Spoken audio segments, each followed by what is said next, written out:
I thought about the name, but it meant nothing to me.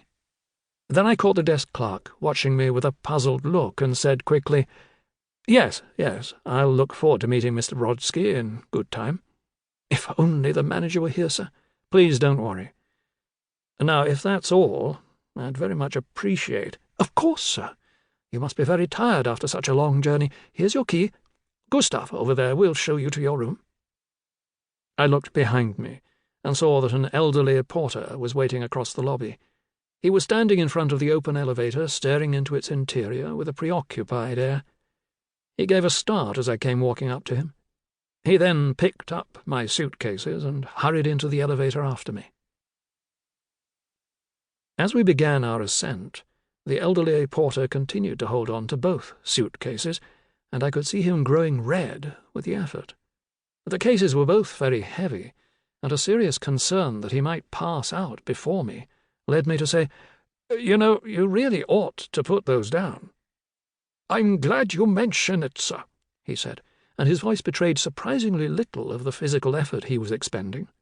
When I first started in this profession, very many years ago now, I used to place the bags on the floor. Pick them up only when I absolutely needed to. When in motion, so to speak. In fact, for the first 15 years of working here, I have to say I used that method.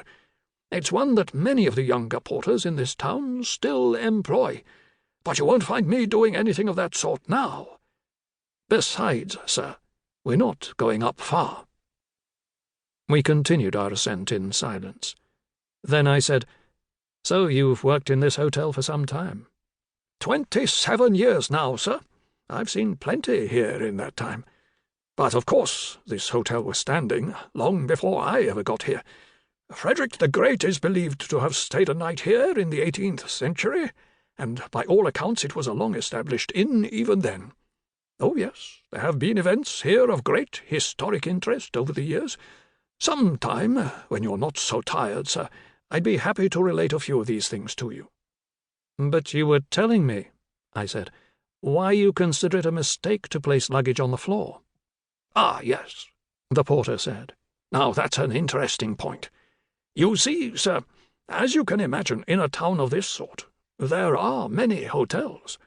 This means that many people in this town have at some point or other tried their hand at portering. Many people here seem to think they can simply put on a uniform, and then that will be it. They will be able to do the job. It's a delusion that's been particularly nurtured in this town. Call it a local myth, if you will.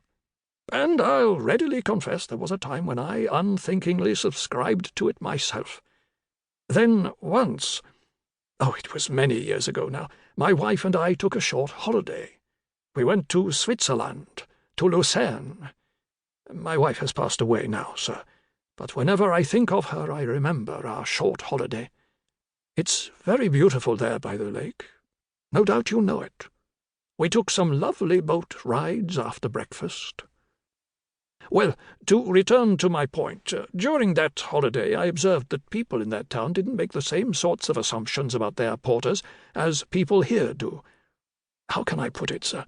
There was much greater respect paid to porters there. The best ones were figures of some renown and had the leading hotels fighting for their services. I must say it opened my eyes.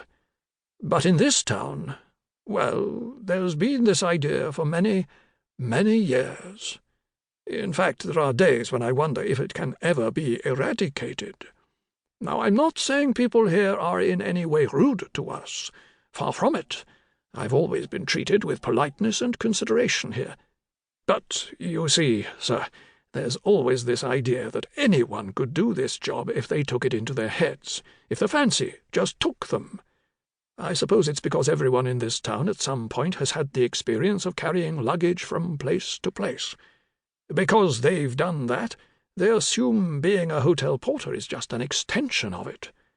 I've had people over the years, sir, in this very elevator, who've said to me, I might give up what I'm doing one of these days and take up portering.